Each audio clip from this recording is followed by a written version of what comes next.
আসসালামু আলাইকুম প্রিয় দর্শক, জানিয়ে দিব এখনকার আলোচিত সকল দেশীয় খবর। শুরুতেই জানিয়ে দেব সংবাদ শিরোনামগুলো। এভারকেয়ার হাসপাতালের সামনে নেই বিএনপি নেতাকর্মীদের ভিড়, কেন এই নীরবতা? এনসিপি নেতা আখতার হোসেনের বক্তব্যের তীব্র নিন্দা ও প্রতিবাদ জানাল বাংলাদেশ জামাত ইসলামী। জীবন মৃত্যুর সন্ধিকন্যে বেগম খালেদা জিয়া, নেতৃত্ব শূন্যতা কাটিয়ে তারেক রহমান কিভাবে সামলে নেবেন দল ও দেশের ক্রান্তিকাল? ইতিহাসের অনিবার্য লিখন, সংকটে বাংলাদেশের অনিবার্য গন্তব্য কি কেবলই জিয়া পরিবার? নিজ বাড়িতে মুক্তিযোদ্ধা ও তার স্ত্রীর মর্মান্তিক রক্তাক্ত মরদেহ উদ্ধার, চাঞ্চল্য এলাকায়। প্রিয় দর্শক, এতক্ষণ দেখছিলেন সংবাদ শিরোনামগুলো, এখন জানাবো বিস্তারিত খবর। এভারকেয়ার হাসপাতালের সামনে নেই বিএনপি নেতাকর্মীদের ভিড়, কেন এই নীরবতা? গেল কিছুদিন ধরে সকাল থেকে রাত পর্যন্ত এভারকেয়ার হাসপাতালের সামনে বিএনপি বিভিন্ন পর্যায়ের নেতাকর্মীদের ভিড় থাকলেও আজ নেতাকর্মীদের উপস্থিতি নেই। নেতাকর্মীদের ভিড় না করতে দলটির পক্ষ থেকে বারবার বলা হলেও তারা শুনছিলেন না। এতে করে হাসপাতালে আসা অন্য রোগী স্বজনদের সমস্যা হচ্ছিল। সব দিক বিবেচনা করে আজ আর হাসপাতালের সামনে ভিড় করেনি দলটির নেতাকর্মীরা। প্রতিদিন এখানে সংবাদ সংগ্রহ করতে আসা বেশ কয়েকজন সংবাদকর্মীদের সঙ্গে কথা বলে তারা জানান, প্রতিদিন হাসপাতালের সামনে অসংখ্য নেতাকর্মী ভিড় করে রাখতেন। তবে সেই তুলনায় আজ হাসপাতালের সামনে ও আশপাশে নেতাকর্মীদের তেমন উপস্থিতি নেই।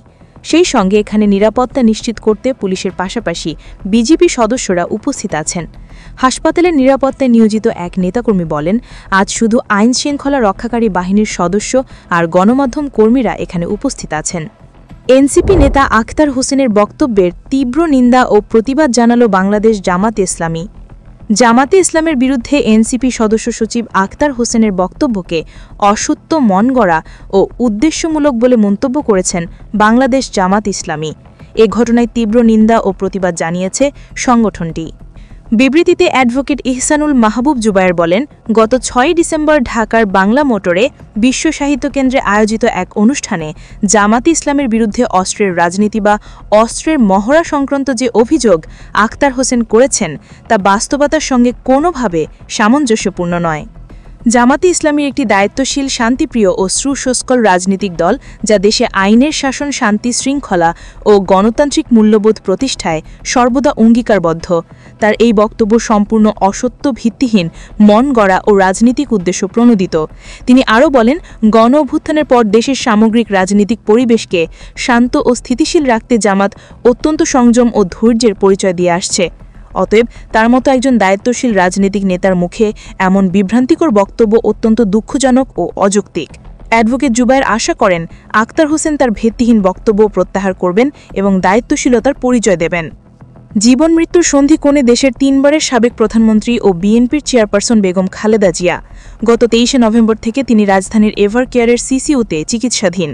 দলের সূত্র ও চিকিৎসকদের ভাষ্য মতে তার শারীরিক অবস্থা অত্যন্ত সংকটপূর্ণ। তাকে উন্নত চিকিৎসার জন্য বিদেশে নেওয়ার প্রক্রিয়া এক জটিল সমীকরণের মধ্যে পড়ে গেছে। একদিকে মায়ের জীবন বাঁচাতে চিকিৎসকদের আপ্রাণ চেষ্টা, অন্যদিকে ৫ই আগস্ট পরবর্তী বাংলাদেশের টালমাটাল রাজনীতিতে নেতৃত্বের বিশাল শূন্যতা। এই দ্বিমুখী চাপের মুখে দাঁড়িয়ে আছেন বিএনপির ভারপ্রাপ্ত চেয়ারম্যান তারেক রহমান।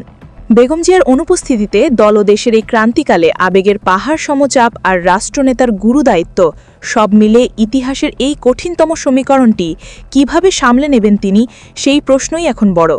রাজনৈতিক সংশ্লিষ্টরা মনে করছেন, দেশের সংকটে যদি খালেদা জিয়া সুস্থ অবস্থায় দিক নির্দেশনা দিতেন, তাহলে দলমত নির্বিশেষে সবাই সেটা মেনে নিত। তার ত্যাগের ইতিহাস নিয়ে কারোরই কোনো দ্বিমত নেই। এই নৈতিক কর্তৃত্বের অফারটি এখন হাড়ে হাড়ে টের পাওয়া যাচ্ছে। ইতিহাসের অনিবার্য লিখন, সংকটে বাংলাদেশের অনিবার্য গন্তব্য কি কেবলই জিয়া পরিবার? রাজনৈতিক বিশ্লেষকরা বলছেন, ৫ই আগস্টের পর তারেক রহমানের রাজনৈতিক প্রজ্ঞা ও বক্তব্যের ধরন শুধু নিজের দলের নেতাকর্মীদের নয়, বরং বিরোধী রাজনৈতিক দল এবং সাধারণ মানুষসহ সবাইকে বেশ অবাক করেছে। তিনি প্রতিশোধের রাজনীতি থেকে বেরিয়ে এসে এক ইনক্লুসিভ বাংলাদেশে ডাক দিয়েছেন। তিনি বলেন, বিজয়ের কাছে পরাজিতরা নিরাপদ থাকলে বিজয়ের আনন্দ মহিমান্বিত হয়। অর্জিত বিজয় যাতে লক্ষ্যচ্যুত না হয় সে ব্যাপারে সতর্ক ও সজাগ দৃষ্টি রাখার আহ্বান জানান তিনি। রাজনৈতিক বিশ্লেষকরা বলছেন ৫ই আগস্টের পর তারেক রহমানের এসব বক্তব্য তাকে দলের নেতা থেকে জাতীয় নেতা হওয়ার পথে এগিয়ে দিয়েছে। তিনি যখন বলেন দেশটা কারো একার নয়, সবার এখানে ধর্মবর্ণ নির্বিশেষে সবার সমান অধিকার থাকবে, তখন তার মধ্যে তার বাবা জিয়াউর রহমানের বহুদলীয় গণতন্ত্রের প্রতিনিধি শোনা যায় বলে মনে করেন সংশ্লিষ্টরা। বর্তমানে বাংলাদেশে এক বিশাল রাজনৈতিক শূন্যতা বিরাজ করছে। এই পরিস্থিতিতে দেশের জাতীয় নেতা হওয়ার মতো সামর্থ্য জনসমর্থন এই মুহূর্তে একমাত্র তারেক রহমানের রয়েছে বলে মনে করছেন রাষ্ট্রবিজ্ঞানীরা। বাংলাদেশের রাজনৈতিক ইতিহাসের দিকে তাকালে দেখা যায়, যখনই এই দেশ অস্তিত্বের সংকটে পড়েছে বা রাষ্ট্রনেতৃত্ব শূন্য হয়েছে, ঠিক তখনই ত্রাতার ভূমিকায় অবতীর্ণ হয়েছে জিয়া পরিবার। এটা কি নিছক কাকতালীয় নাকি ইতিহাসের অনিবার্য লিখন? এই প্রশ্ন এখন জোরালোভাবে সামনে আসছে। তারেক রহমানের দেশে ফেরা নিয়েও চলছে নানা গুঞ্জন। সব ঠিক থাকলে হয়তো শীঘ্রই তিনি দেশের পথে রওনা হবেন বলে মনে করছেন দলের শীর্ষ নেতারা। ফিরে এসে দেশের এই ক্রান্তি লগ্নে তিনি যদি সব বিভেদ ভুলে জাতিটা একটি সুনির্দিষ্ট গন্তব্যে নিয়ে যেতে পারেন, তবেই তিনি প্রমাণ করতে পারবেন সংকটে জিয়া পরিবারই বাংলাদেশের অনিবার্য গন্তব্য। এদিকে নিজ বাড়িতে পড়েছিল একজন মুক্তিযোদ্ধা ও তার স্ত্রীর মর্মান্তিক রক্তাক্ত মরদেহ উদ্ধার। এ খবরটি এলাকায় ব্যাপক চাঞ্চল্য সৃষ্টি করেছে। স্থানীয় পুলিশ প্রশাসন ঘটনার তদন্ত শুরু করেছে এবং এই নৃশংস হত্যাকাণ্ডের প্রকৃত কারণ উদ্ঘাটনের চেষ্টা চলছে। এই ধরনের সামাজিক অপরাধ দেশের সাধারণ মানুষের মধ্যে নিরাপত্তা নিয়ে গভীর উদ্বেগ সৃষ্টি করেছে।